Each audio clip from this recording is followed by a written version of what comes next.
School academy में आपका फिर से स्वागत है।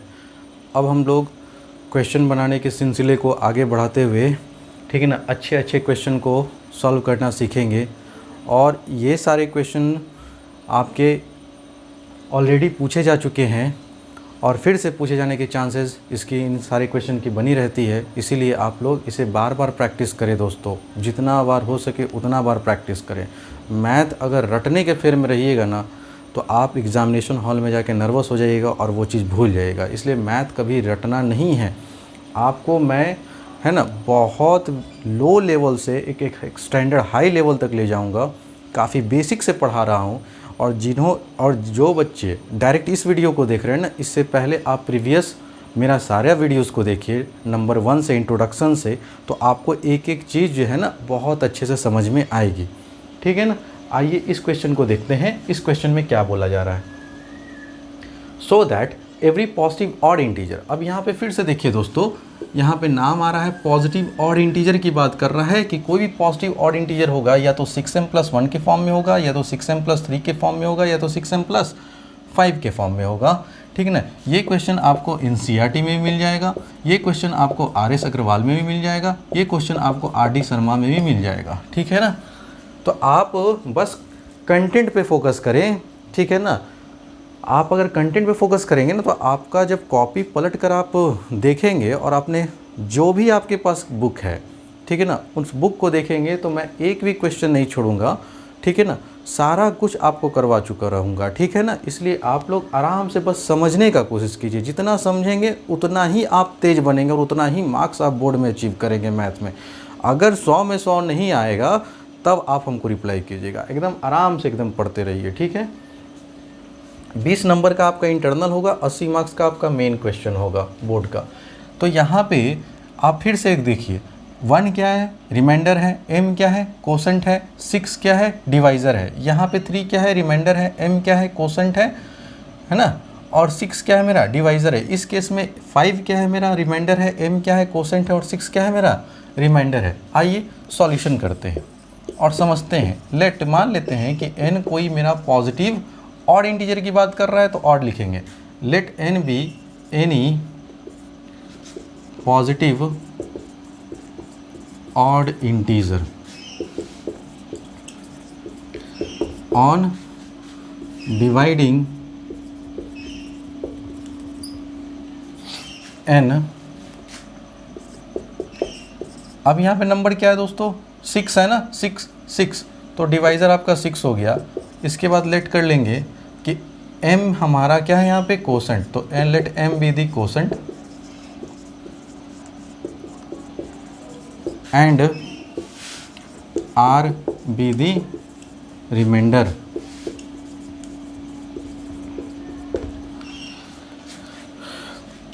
On applying Euclid's division lemma we have. आइए ध्यान से देखिए, लगाइए यूक्लिड्स डिवीज़न लेमा लगाइए। तो आप क्या पढ़े हैं कि डिविडेंड बराबर होता है डिवाइज़र यहाँ पे 6 है इंटू कोसेंट m है और रिमाइंडर क्या है फ्रेंड, r है। जहाँ पे आप कहेंगे कि r का जो वैल्यू होगा वो डिवाइज़र से तो छोटा होगा लेकिन बड़ा या बराबर होगा किसके, 0 के। तो देयरफॉर आपका जो n का जो r का जो पॉसिबल वैल्यूज आएगा फ्रेंड, ठीक ना, वेयर r का जो पॉसिबल वैल्यूज होगा 5 तक जाएंगे तो 0, 1, 2, 3, 4, 5। तो आप देख रहे हैं टोटल 6 केस बनेगा इसमें और 6 केस आपको एग्जाम में दिखाना है। तो केस 1 व्हेन r का वैल्यू 0, जब r का वैल्यू 0 पुट करेंगे यहाँ पे ना तो n का वैल्यू देयरफॉर क्या मिलेगा फ्रेंड, 6m। और आप देख रहे हैं ना ये इवन नंबर है और इवन नंबर को किसी भी वेरिएबल में मल्टीप्लाई करेंगे तो ऑलवेज इवन नंबर को ही रिप्रेजेंट करेगा, वो मैं बता चुका हूँ। विच clearly represents an even positive integer. ठीक है दोस्तों, है ना। जिनको प्रॉब्लम हो रहा है, जिन स्टूडेंट को अगर प्रॉब्लम हो रहा है, नहीं समझ में आ रहा है, वो इससे प्रीवियस के वीडियो को ज़रूर देखें, तब इस वीडियो को देखें, ठीक है ना। फिर भी मैं एक बार फिर से बता दे रहा हूँ, अगर आप m का यहाँ पे सबसे छोटा ऑड नंबर 1 होता है, अगर आप सबसे छोटा ऑड नंबर 1 यहाँ पुट कीजिए m की जगह पे, तो 6 × 1 6, 6 कैसा नंबर आया, इवन नंबर आया। अब एक बार सबसे छोटा इवन नंबर m की जगह पे पुट कीजिए, तो 6 × 2 12, 12 भी कैसा नंबर है, इवन ही नंबर तो है। तो ये ओवरऑल 6m किसको रिप्रेजेंट करेगा, इवन पॉजिटिव इंटीजर को रिप्रेजेंट करेगा। अब हम लोग केस सेकंड की बात करते हैं। व्हेन r का वैल्यू एक बार 1 लीजिए। अब यहाँ पे r का वैल्यू 1 पुट करेंगे फ्रेंड, तो n का वैल्यू आएगा 6m + 1 which clearly represents an odd positive integer. तो ये एक ऑड पॉजिटिव इंटीजर को फ्रेंड रिप्रेजेंट करेगा। आप पढ़ चुके हैं कि इवन नंबर में अगर कोई ऑड नंबर जोड़ेंगे ना, तो ऑलवेज ऑड नंबर ही होगा। जिनको प्रॉब्लम होता है वो m के जगह पे एक बार 1 पुट कर लीजिए, एक बार 2 पुट कर लीजिए। तो 6 × 1 6 + 1 7, 7 कैसा नंबर आया, ऑड नंबर आया। अगर m के जगह पे 2 पुट करेंगे तो 6 × 12 + 1 13, और 13 कैसा नंबर है फ्रेंड, ये भी तो ऑड नंबर को ही रिप्रेजेंट कर रहा है ना। तो ओवरऑल ये 6m + 1 आपका एक ऑड पॉजिटिव इंटीजर को रिप्रेजेंट कर रहा है, ठीक है। Case number third, when r का वैल्यू कितना, 2। अब r का वैल्यू यहाँ पे 2 पुट कीजिए, तो देयरफॉर n का वैल्यू आ जाएगा 6m + 2 which clearly represents an even positive integer, ठीक है। तो आप देख लीजिए इवन नंबर है 6m, और इसमें भी इवन नंबर ही जोड़ रहे हैं, तो ओवरऑल जो मेरा आउटपुट आएगा वो भी तो इवन नंबर ही होगा। जिनको प्रॉब्लम है m के जगह पे यहाँ पे 1 पुट करें, तो 6 × 1 6 + 2 8, 8 कैसा नंबर है, इवन नंबर है। एक बार 2 पुट कर लीजिए, तो 6 × 2 12, 12 में 2 जोड़ेंगे तो 14 आएगा, 14 कैसा नंबर हुआ, इवन नंबर हुआ, ठीक है ना। एक बार आप यहाँ तक का स्क्रीनशॉट ले लें, क्योंकि नीचे जगह नहीं है तो मुझे ऊपर मिटाना पड़ेगा। आइए,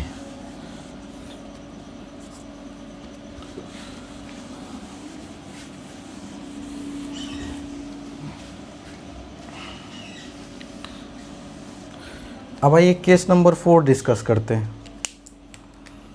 केस नंबर 4, व्हेन r का वैल्यू 2 ले चुके हैं, तब r का वैल्यू 3 लीजिए।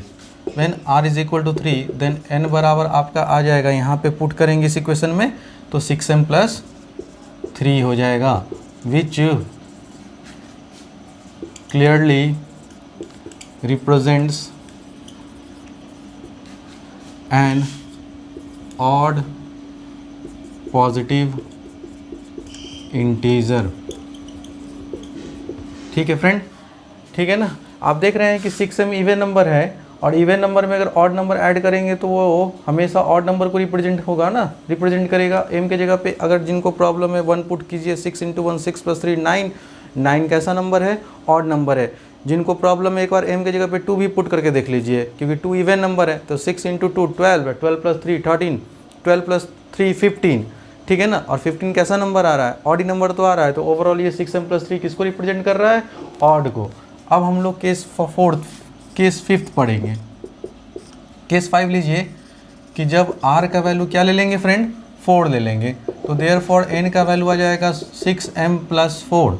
और ये देखिए इवन नंबर में इवन नंबर ही ऐड हो रहा है, तो ये किसको रिप्रेजेंट करेगा, ये रिप्रेजेंट करेगा किसको, विच clearly represents an even positive integer. और हम लोग लास्ट केस देखेंगे फ्रेंड, फिर से इसको रब कर रहे हैं हम लोग, ठीक है। आइए केस नंबर 6। केस 6 में क्या बात करेंगे कि जब हम लोग व्हेन r का वैल्यू हम क्या पुट करेंगे, 5 पुट करेंगे। तो अगर हम लोग r का वैल्यू 5 पुट करेंगे तो n का वैल्यू आ जाएगा 6m + 5 which clearly represents an odd positive integer। ठीक है दोस्तों, आपको अच्छे से समझ में आ गया होगा कि सर अगर ये 6m मेरा इवन नंबर है, इवन नंबर में ऑड नंबर ऐड करेंगे तो ओवरऑल आउटपुट मेरा ऑड नंबर ही तो आएगा। जिनको प्रॉब्लम हो रहा है वो m के जगह पे एक बार 1 पुट करके वेरीफाई कर लें। तो 6 × 1 6, 6 + 5 11, 11 कैसा नंबर है? ऑड नंबर है। m के जगह पे एक बार 2 पुट कीजिए तो 6 × 2 12, 12 में 5 ऐड करेंगे तो 17, और 17 कैसा नंबर है? ऑड नंबर है। तो आपको क्वेश्चन में बोला जा रहा था कि 6m + 1, तो आप देखिए यहाँ पे है आपका केस नंबर 2 में 6m + 1 ऑड को रिप्रेजेंट कर रहा है। उसके बाद 6m + 3 है ना, केस नंबर 4 में देख लीजिए, और केस नंबर 6 में देख लीजिए 6m + 5 जो कि ऑड नंबर को ही रिप्रेजेंट कर रहा है। तो लास्ट में हम लोग फिर से क्या लिखेंगे फ्रेंड? हेंस कर कॉमा दे देंगे, उसके बाद सो दैट को हटा देंगे और फिर लिख देंगे every positive odd integer is of the form 6m + 1 और 6m + 3 और 6m + 5 for some integer m। उम्मीद करता हूँ दोस्तों आपको अच्छे से समझ में आ रहा होगा, ठीक है ना।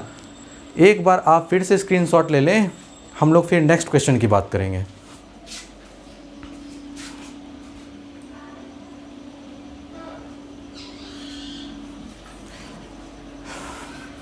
आइए दोस्तों, अब हम लोग एडवांस लेवल के क्वेश्चन की बात करेंगे।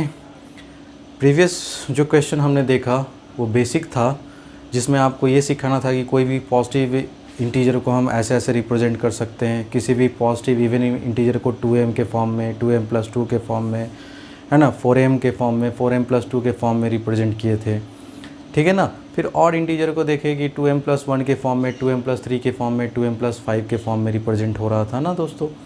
अब यहाँ पे जो है एक लेवल एडवांस हम लोग जा रहे हैं, ठीक ना।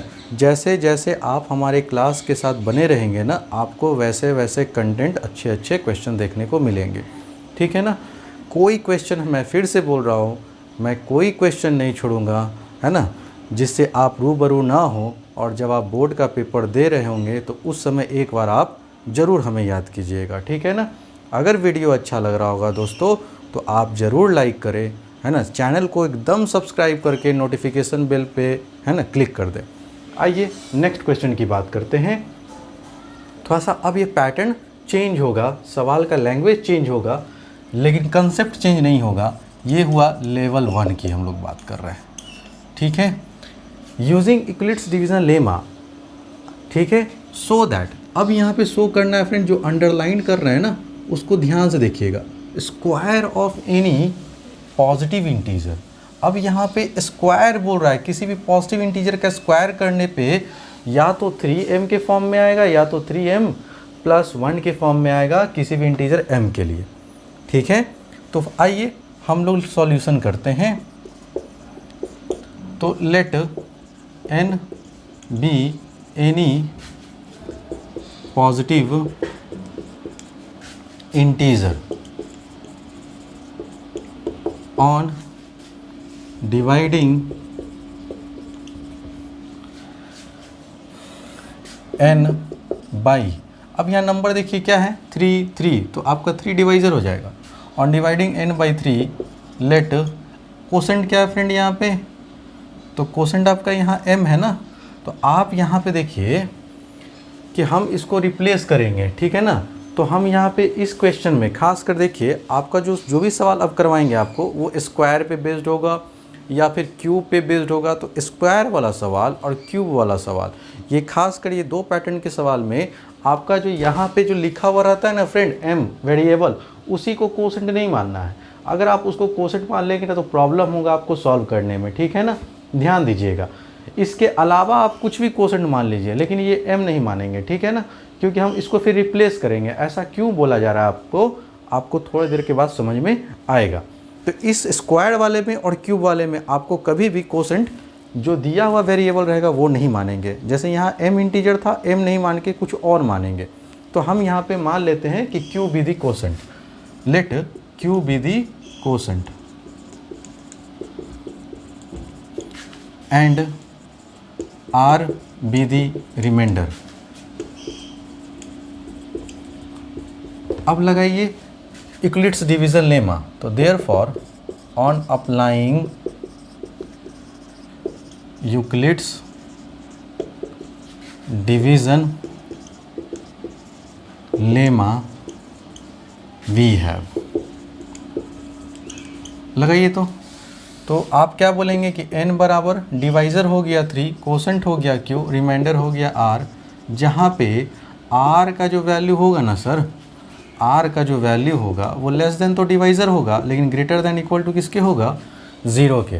तो देयरफॉर यहाँ से n का जो वैल्यू आया 3q प्लस r, जहाँ पे r का जो पॉसिबल वैल्यूज़ है वो 3 से कम, कौन कौन लेंगे, 0 लेंगे, 1 लेंगे और 2 लेंगे, जितना डिवाइज़र उससे एक वैल्यू कम। अब यहाँ पे 3 केस बनेगा फ्रेंड, तीनों केस को चर्चा करेंगे। केस 1, व्हेन r का वैल्यू, एक बार यहाँ 0 पुट कीजिए, ठीक है। r का वैल्यू यहाँ पे अगर 0 पुट करेंगे तो n बराबर आ जाएगा 3q, ठीक है। अब यहाँ देखिए आपका यहाँ 3m था ना, तो इसीलिए हम यहाँ पे q को अब किससे रिप्लेस कर देंगे, m से रिप्लेस कर देंगे, और n बराबर यहाँ लिख देंगे 3m, जहाँ पे हमने मान लिया कि q किसके बराबर है, m के बराबर है, इसीलिए q को हमने m से रिप्लेस कर दिए। रिप्लेस करने के बाद देखिए इस फॉर्म में आ गया 3m के फॉर्म में। लेकिन क्या ये अभी सही है, तो हम कहेंगे नहीं सर, अभी ये सही नहीं है, क्योंकि आपने अंडरलाइन किया हुआ स्टेटमेंट नहीं देखा, जो अक्सर स्टूडेंट लोग गलत कर बैठता है हड़बड़ी में, या एग्ज़ामिनेशन का उस तरह का माहौल रहता है कि वो छूट जाता है। इसीलिए मैं कहता हूँ अंडरलाइन वाला वर्ड हमेशा आप ध्यान में रखिएगा। आपने क्या इसका स्क्वायर किया ना, नहीं ना किया अभी तक स्क्वायर, तो ये आपका जो रिजल्ट आएगा वो गलत आएगा, ठीक है ना। इसलिए ये गलती आप नहीं करेंगे, ठीक है ना। तो यहाँ से ये चीज़ नहीं करेंगे। अभी आपका इसका स्क्वायर करना बाकी है, तो आप लिखेंगे on squaring both the sides we have, square कीजिए। तो इधर हो गया n का स्क्वायर, इधर हो गया 3q का स्क्वायर, और n square is equal to हो गया 9q स्क्वायर, 9q स्क्वायर, ठीक है। लेकिन हमको तो 3m के फॉर्म में लाना है, तो यहाँ से हम 3 फैक्टर बाहर निकालेंगे, और n स्क्वायर बराबर 3 इंटू 3q स्क्वायर लिख सकते हैं। 3 3 जा 9q स्क्वायर आएगा। अब ये जो इंटायर टर्म है ना 3q स्क्वायर, इसको रिप्लेस कर देंगे m से, तो देयरफॉर n स्क्वायर बराबर लास्टली आप लिखेंगे 3m, वेयर हमने मान लिया, क्या मान लिया कि m का जो वैल्यू है वो किसके बराबर है, 3 स्क्वायर के बराबर है। तो देखिए square of any positive integer is of the form 3m के फॉर्म में आ गया। तो पहला पार्ट तो आपका प्रूव हो गया। अब इस केस को आप अगर नोट कर लिए हैं या स्क्रीनशॉट ले लीजिए। अब इसको मैं मिटाऊंगा और फिर केस नंबर 2 को डिस्कस करूंगा, ठीक है। उम्मीद करता हूं कि आपको एक एक चीज़ समझ में आ रहा होगा। अब यहाँ से केस नंबर 2 पे आइए। केस नंबर 2, व्हेन r का वैल्यू, अब एक बार 1 पुट कीजिए तो यहाँ पे, तो n का वैल्यू आएगा आपके पास 3q + 1। क्या आगे बढ़े? नहीं, अभी आपको स्क्वायर करना बाकी है, तो आप स्क्वायर कीजिए। तो on squaring both the sides we get, क्या मिलेगा देखिए, तो स्क्वायर करने पे इधर मिलेगा n का स्क्वायर और इधर मिलेगा 3q + 1 का होल स्क्वायर। तो और करके लिखेंगे n square is equal to, ये हो गया a + b का होल स्क्वायर। जिनको नहीं मालूम वो याद कर लेंगे कि ये होता है a square + b square + 2ab, ये फार्मूला याद कर लेंगे, ठीक है। अब आइए a का स्क्वायर करते हैं, फिर b का स्क्वायर करेंगे, फिर 2 × a × b किए। तो अब आप देखिए कि n स्क्वायर का वैल्यू आ गया 9q स्क्वायर 1 और 2 3 जा 6q। लेकिन यहाँ +1 आपको ये इशारा कर रहा है कि आपका इस फॉर्म में आने वाला है। तो अब इस फॉर्म में लाने के लिए +1 को एक तरफ, बाकी सबको एक तरफ ग्रुप में कर देंगे। जिनको नहीं दिख रहा होगा वो यहाँ से देखेंगे, और करके n स्क्वायर का वैल्यू लिखेंगे आप लोग 9q स्क्वायर + 6q और +1, और इन दोनों को साथ में कर दीजिए क्योंकि इस फॉर्म में लाना था। लेकिन इसके बगल में तो 3 है, तो हम यहाँ से सिर्फ और सिर्फ 3 निकालेंगे बाहर, बाकी सबको रहने देंगे एज इट इज़। 9 स्क्वायर, 3 बस बाहर निकालिए, हालांकि क्यू भी कॉमन है लेकिन क्यू नहीं निकालेंगे, बस 3 जिससे हमको काम है उसी से मतलब रखिए। तो 3 स्क्वायर अब प्लस 2 का क्यू प्लस का 1, यहाँ से आपको और n स्क्वायर का वैल्यू आ गया। अब इसको हम लोग m से रिप्लेस कर दिए, है ना। और आप यहाँ पे लिख दीजिए कि वेयर m का वैल्यू हमने किसके बराबर मान लिया, 2q के बराबर। उम्मीद करता हूँ दोस्तों आपको ये बातें अच्छे से समझ में आ गया होगा। ये था आपका केस नंबर 2। और केस नंबर 2 में भी देखिए कि किसी भी पॉजिटिव इंटीजर जो कि यहाँ पे n माने थे ना, उसका स्क्वायर्ड 3m+1 के फॉर्म में रिप्रेजेंट हो गया ना। अब इसके बाद हम लोग केस नंबर 3 जो कि हमारा लास्ट केस है उसको डिस्कस करेंगे, ठीक है ना। आप एक बार फिर से स्क्रीनशॉट ले लें क्योंकि मैं मिटाने वाला हूँ।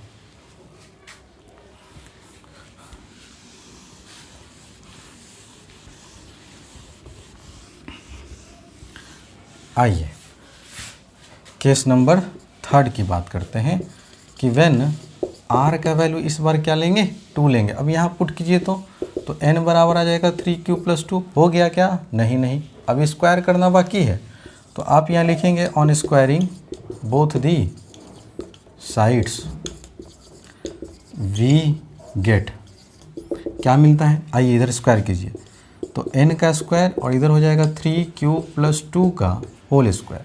और a + b का होल स्क्वायर का फॉर्मूला भी जानते हैं आप, और करके लिखेंगे a का स्क्वायर प्लस b का स्क्वायर प्लस 2 × a × b। देखिए तो क्या आता है, और n स्क्वायर बराबर 9q स्क्वायर प्लस का 4, 2 3 जा 6, 6 2 जा 12q। ठीक है फ्रेंड। अब आप देखिए कि यहाँ पे 3 फैक्टर हमको तो कॉमन आ रहा है, यहाँ भी 3 आ रहा है, लेकिन क्या 4 को कुछ हम ऐसा करके लिख सकते हैं कि उसमें से भी 3 खींच ले बाहर। तो हाँ, 4 को आप लिख सकते हैं 3 + 1, नहीं तो 3 तीनों टर्म में कॉमन आ जाएगा और +1 फिर से 3m+1 के फॉर्म में चला जाएगा। तो आइए यहाँ से हम बात करते हैं आगे की। तो और n स्क्वायर = 9q स्क्वायर जैसा था वैसा ही लिखा गया, 12q था वैसा ही लिखा गया, बस 4 जो था ना उसको हमने किया 3 + 1 के फॉर्म में। बोलिए दोस्तों कोई दिक्कत है, 3 और 1 जोड़ेंगे तो 4 ही तो लिखाएगा। तो दरअसल इसी चीज़ को हमने थोड़ा सा सिस्टमेटिक ढंग से अरेंज किया अपने सहूलियत के हिसाब से, ताकि हम इसमें से 3 कॉमन निकाल सके और ये फॉर्म आ जाए 3m+1 के फॉर्म में। और n स्क्वायर बराबर यहाँ से अब 3 कॉमन निकालिए, तो 3q स्क्वायर, 3 4 जा 12q और 3 1 जा 3 + 1। अब ये पूरे इंटायर टर्म को हम लोग रिप्लेस कर देंगे m से, तो 3m+1 वेयर आप बोलेंगे कि m का वैल्यू हमने क्या मान लिया, 3q square plus 4q plus 1, इससे हमने रिप्लेस किया और ये आपका हो गया प्रूव्ड। तो जो आपको प्रूव करना था दोस्तों कि किसी भी पॉजिटिव नंबर का जो स्क्वायर करने पे वो या तो 3m के फॉर्म में होगा या तो 3m+1 के फॉर्म में एग्जिस्ट करता है। उम्मीद करता हूँ दोस्तों आपको बहुत अच्छे से समझ में आ गया होगा। ठीक है, एक बार स्क्रीनशॉट ले लें, हम लोग नेक्स्ट क्वेश्चन की बात करेंगे।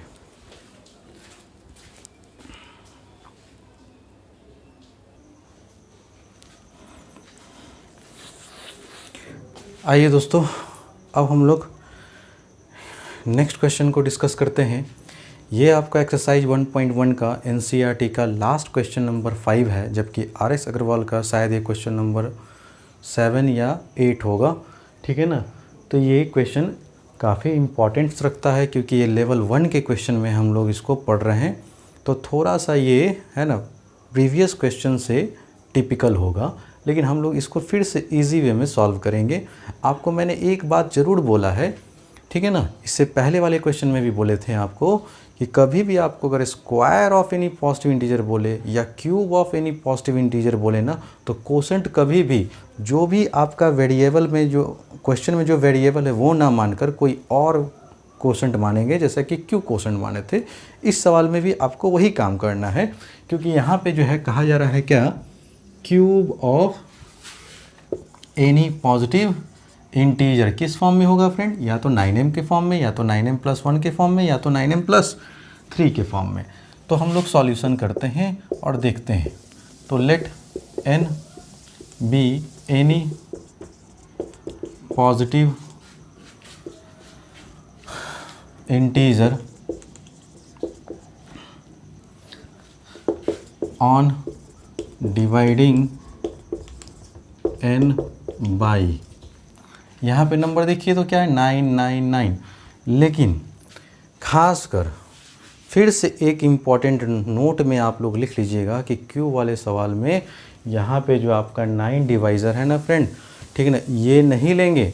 अगर आप ये ले लेंगे ना तो क्वेश्चन बहुत बड़ा हो जाएगा, 2 या 3 4 पन्ना में बनेगा ये क्वेश्चन, ठीक है ना, क्योंकि 8 केस हो जाएगा। सोचिए कि अगर 9 मेरा डिवाइज़र है तो r का पॉसिबल वैल्यू क्या क्या हो सकता है, 0 1 2 3 4 5 6 7 और 8। सोचिए इतना केस बनाएंगे क्या हम लोग, कदापि नहीं, ठीक है ना। तो इस क्वेश्चन को सॉल्व करने का सबसे बेस्ट मेथड क्या है कि आप इस केस में डिवाइज़र को 3 लेना है। क्या लेना है आपको, डिवाइज़र को 3 लेना है, ना कि 9 लेना है।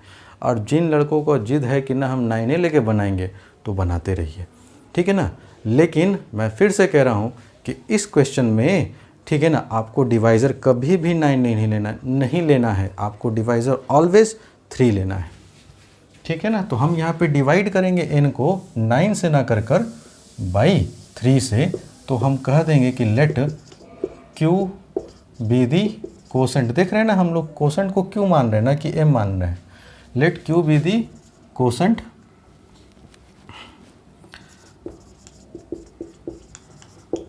And r be the remainder. अब लगाइए, on applying Euclid's division lemma we have. आइए तो देखते हैं। n is equal to divisor यहाँ पे फ्रेंड 3 है, कोसेंट q है और रिमाइंडर हमने r माना था। जहाँ पे अब आप आराम से कह देंगे कि वेयर r का जो पॉसिबल वैल्यू होगा सर वो 3 से तो कम होगा, लेकिन 0 के बाद। देखिए ये 3 मानने से ये फ़ायदा हुआ ना कि हमको मात्र 3 ही केस बनाना होगा। एक r का वैल्यू जब 0 हो, एक r का वैल्यू जब 1 हो और एक जब r का वैल्यू 2 हो। अगर आप 9 लेते तो 0 लेना पड़ता, 1 लेना पड़ता, 2 लेना पड़ता, काफ़ी लंबा चौड़ा हो जाता सवाल। तो सवाल को ईजी करने के लिए आप इस क्वेश्चन में डिवाइज़र, है ना, you should have always take divisor in this case to be 3 instead of taking 9 in order to make the question easy, ठीक है ना।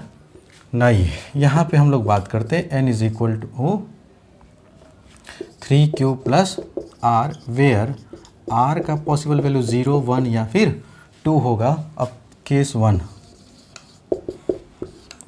व्हेन r का वैल्यू 0 लीजिए, तो देयरफॉर n का वैल्यू क्या आएगा फ्रेंड, 3q। क्या सवाल बन गया, नहीं। फिर से आपको अंडरलाइन वर्ड को देखिए, क्यूब कह रहा है तो अब इसका क्यूब करना होगा। तो on cubing both the sides we get, cube कीजिए दोनों तरफ। तो इधर हो गया n का क्यूब और इधर हो गया 3q का क्यूब। तो और n का क्यूब बराबर आ जाएगा 3 का क्यूब करेंगे तो 3 3 जा 9, 9 3 जा 27 क्यूब। अब देखिए आपको तो 9 के फॉर्म में लाना था, तो आप यहाँ पे इसको क्या नहीं लिख सकते हैं, आप लिख सकते हैं इसको बढ़िया से 9 इंटू 3 क्यूब। नहीं, अब ये जो 3 क्यू का क्यूब आया है ना फ्रेंड, इसको हम लोग m से रिप्लेस कर देंगे। इसीलिए इस केस में भी डिवाइज़र, इस केस में आपका कोसेंट क्या लिया गया था, q लिया गया था, ताकि आप m के फॉर्म में ला सके। तो और n cube is equal to हो जाएगा फ्रेंड 9m, वेयर हमने m का वैल्यू क्या मान लिया, 3q। ये हो गया आपका पार्ट 1 कंप्लीट, केस 1 कंप्लीट। अब हम लोग केस 2 की स्टडी करेंगे, ठीक है ना फ्रेंड। तो आप इसको एक बार स्क्रीनशॉट ले लें, राइट डाउन कर लें, वीडियो को पॉज कर एक बार इसको लिख लें, ठीक है ना। अगर जिनको स्क्रीनशॉट नहीं लेने आता है ना, वो वीडियो को पॉज करेंगे और तब उसको कॉपी पेन से उतार लीजिए, फिर हम लोग आगे केस 2 की बात करेंगे। ठीक है, तो ऑनलाइन में तो आपका यही फ़ायदा है ना, ठीक है ना, कि आपको जब मन करे तो आप एक बटन दबाइए, मैं रुक जाऊंगा, ठीक है ना, आपको जब मन करे तो प्ले कीजिए, मैं फिर से चालू हो जाऊंगा, ठीक ना। जितनी बार हम मुझे आगे पीछे करना है आप आगे पीछे करके अपना सीखते रहिए, ठीक है ना। आइए केस 2, व्हेन आर का वैल्यू 1 लीजिए। अब यहाँ पे आर का वैल्यू अगर हम लोग 1 पुट करते हैं फ्रेंड तो ये आता है 3 क्यूब प्लस 1, ठीक है। क्या ख़त्म हो गया सवाल? नहीं, अभी क्यूब करना बाकी है फ्रेंड, भूलिएगा नहीं। तो on cubing both the sides we get. अब आप क्यूब कीजिए, तो इधर अगर क्यूब करेंगे तो n का क्यूब और इधर हो जाएगा 3 क्यूब प्लस 1 का क्यूब। अब बहुत सारे बच्चों को है ना 3 क्यूब प्लस 1 है ना a प्लस बी का होल क्यूब का फॉर्मूला नहीं पता होगा, तो जिनको नहीं पता है ना वो उसको लिख कर और उसको रट ही जाए, याद कर जाए। ये होता है a का cube plus b cube plus 3ab into a plus b. अब इस फार्मूला के बेसिस पे इसको आप ब्रेक कीजिए, तो अगर आप इसको तोड़ेंगे ना तो ये आएगा a का क्यूब प्लस b का cube plus 3 into A into B into a plus b. अब आप इसको फर्दर सॉल्व करें, n का क्यूब ये आ जाएगा 27 क्यूब, ये आएगा 1, इसको गुना कीजिए 3 या 9 क्यूब, 9 क्यूब का जब 3 क्यूब में गुना हो जाएगा तो 27 क्यू स्क्वायर प्लस 9 का जब 1 में गुना होगा तो ये हो जाएगा 9 का क्यूब। अब आप देख रहे हैं कि आपका रिमाइंडर 1 है, तो जाहिर सी बात है इस फॉर्म में ही आएगा 9m प्लस 1 के फॉर्म में। इसका मतलब इस टर्म को एक साथ ग्रुप कर देंगे और 1 को बाहर कर देंगे। तो यहाँ से देखिए, और n का क्यूब आ जाएगा आपको 27 का cube plus 27 Q square plus 9 cube और प्लस 1 को बाहर कर दिए और इनको ब्रैकेट में ले लिए। अब यहाँ से हम देख रहे हैं कि 9 और 9 हमको कॉमन 9 चाहिए था बाहर में डिवाइज़र के रूप में, तो आप सिर्फ डिवाइज़र 9 कॉमन निकालेंगे। तो अगर 9 कॉमन निकालेंगे फ्रेंड तो ये हो जाएगा 9 3 ज़ा, फिर 9 3 ज़ा और फिर क्यूब। अब एक बार चेक कर लीजिए, 9 3 ज़ा 27 क्यूब, 9 3 ज़ा 27 Q square, 9 into Q 9 Q और प्लस का क्या था फ्रेंड 1। अब इस इंटायर टर्म को हम क्या कर देंगे, m से रिप्लेस कर देंगे और n क्यू बराबर 9m प्लस 1 वेयर m का वैल्यू कहेंगे किसके बराबर 3 क्यू स्क्वायर और प्लस q के बराबर। ये था आपका केस नंबर 2, ठीक है ना। वीडियो को पॉज करें, तब तक इसको उतारें, मैं अब केस 3 डिस्कस करने वाला हूँ। आइए केस 3 को देखते हैं।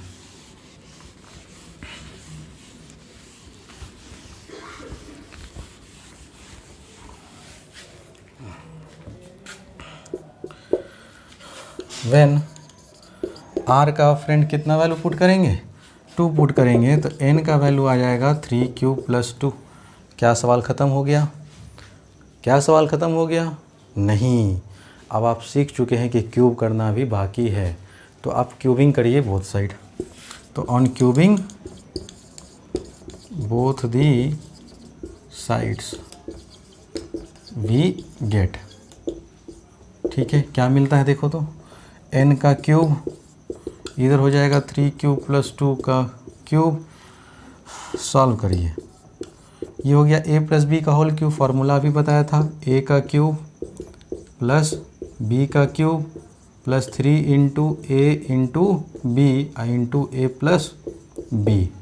ठीक है दोस्तों, आगे सॉल्व करेंगे तो यह जाएगा 27 क्यूब प्लस का 8, 3 3 जा 9, 9 2 जा 18, 18 का जब 3 से गुना करेंगे तो 54 और q का जब q से गुना करेंगे तो q स्क्वायर, फिर 18 का जब 2 से गुना करेंगे तो 36 और यहाँ q था ना तो यहाँ q दे दिए। अब क्या देख रहे हैं फ्रेंड कि हमको जो लाना था से लिखेंगे, तो अब यहाँ पे सॉल्व कर रहे हैं और n का cube is equal to 27 cube plus 54 q square plus 36 cube और प्लस का 8 और इनको हम लोग एक ब्रैकेट में बंद कर दिए n का क्यूब। अब यहाँ से आप कर सकते हैं 9 सब में कॉमन है, बस आप 9 निकालिए। 9 3 जा 9 6 जा 9 4 जा और प्लस का 8। अब इस सब टर्म को हम m से रिप्लेस कर देंगे तो n का क्यूब 9m प्लस 8 वेयर आप बोलेंगे कि m का वैल्यू हमने क्या लेट कर लिया कि 3q plus 6q square plus 4q के बराबर मान लिए और यहाँ से आपका हो गया हेंस प्रूव्ड। तो आपने देखा फ्रेंड कि कोई भी पॉजिटिव इंटीजर का क्यूब करने पे या तो 9m के फॉर्म में आया या तो 9m प्लस 1 के फॉर्म में आया या तो फिर 9m प्लस 8 के फॉर्म में आया। तो हेंस के बाद फिर से आप है ना सो दैट के बाद का चीज़ हटा देंगे। Cube of any positive integer is of the form 9m 9m plus 1 9m plus 8 for some integer m। उम्मीद करता हूँ फ्रेंड कि आपको अच्छे से समझ में आ गया होगा। ठीक है, बने रहिए ई गुरुकुल एकेडमी के साथ, है ना। तब तक के लिए थैंक यू वेरी मच।